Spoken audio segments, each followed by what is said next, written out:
ലോകേഷ് കനകരാജ് രജനീകാന്ത് ചിത്രമായിട്ടുള്ള കൂലിക്ക് മികച്ച പ്രതികരണമാണ് ഇപ്പോൾ വരുന്നത്. ഞാനിപ്പോൾ നിൽക്കുന്നത് പാലക്കാടാണ്. പാലക്കാടായിരുന്നു ഈ സിനിമയുടെ ആദ്യ ഒരു പ്രദർശനം ഉണ്ടായിരുന്നത്. തമിഴ്നാട് പ്രദർശനം ഉണ്ടായിരുന്നത്. അതുകൊണ്ട് തന്നെ തമിഴ്നാട് നിന്നും മറ്റ് സംസ്ഥാനങ്ങളിൽ നിന്നും നിരവധി ആളുകളാണ് ഈ സിനിമയുടെ ആദ്യ പ്രദർശനം കാണാൻ വേണ്ടി പാലക്കാട്ടേക്ക് വന്നിരുന്നത്.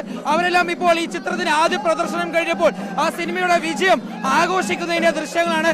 നിരവധി ആളുകൾ ഈ രജനീകാന്തിന്റെ ചിത്രത്തിന് മുന്നിൽ അവർ തേങ്ങ ഉടച്ചുകൊണ്ടും അതുപോലെ തന്നെ പാലഭിഷേകവും എല്ലാം നടത്തിക്കൊണ്ട് അവർ അവരുടെ ആഘോഷം പ്രകടിപ്പിച്ചിരുന്നതിന് ശേഷം ഇപ്പോൾ ഈ ചിത്രം പ്രദർശിപ്പിച്ചിരുന്ന ഈ തിയേറ്ററിന് മുന്നിൽ വലിയ രീതിയിലുള്ള ആഘോഷങ്ങൾ അവർ നടത്തുകയാണ്. അതിന്റെ ദൃശ്യങ്ങളാണ് കാണുകയും ചെയ്യുന്നത്.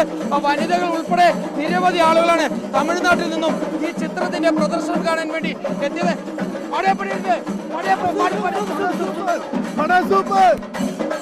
വലിയ പ്രതികരണം ലഭിക്കുന്നു. ഇവിടെ തൊട്ടുപുറത്ത് നിരവധി ആളുകൾ ഈ സിനിമ കാണാൻ വേണ്ടി എത്തിയിരുന്നു. അവരെല്ലാം സിനിമ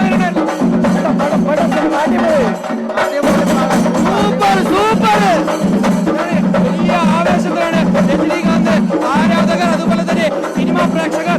ഏതായാലും ലോകേഷ് കനകരാജ് നിരവധി സർപ്രൈസുകൾ ഒളിപ്പിച്ചിട്ടുണ്ട് എന്ന് പറഞ്ഞിട്ടുള്ള കൂലി സിനിമ തിയേറ്ററുകളിലേക്ക് എത്തിയിരിക്കുന്നു. മികച്ച പ്രതികരണമാണ് ആദ്യ പ്രദർശനത്തിന് ശേഷം തന്നെ പുറത്തു വരുന്നത്. എങ്ങനെയുണ്ടായിരുന്നു പടം? സൂപ്പർ മോനെ, അതിരട്ടമേ വിസിൽ പറക്കട്ടമേ. ലോകേഷ് ബെസ്റ്റ് മൂവി, സോബേനിസ് ബെസ്റ്റ് ആക്ടിംഗ്. പടം വേറെ ലെവല്, മികച്ച പ്രതികരണമാണ് കൂലിക്ക് കേരളത്തിലെ തിയേറ്ററുകളിൽ നിന്ന് വരുന്നത്.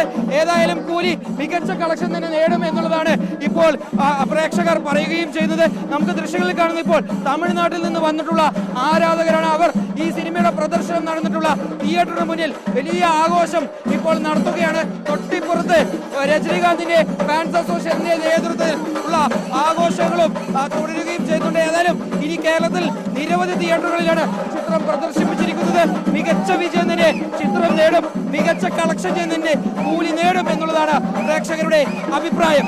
വീഡിയോ ജേർണലിസ്റ്റ് വിനു സിക്കൊപ്പം reporter Iqbal Arkal, in reporter, Palakkad.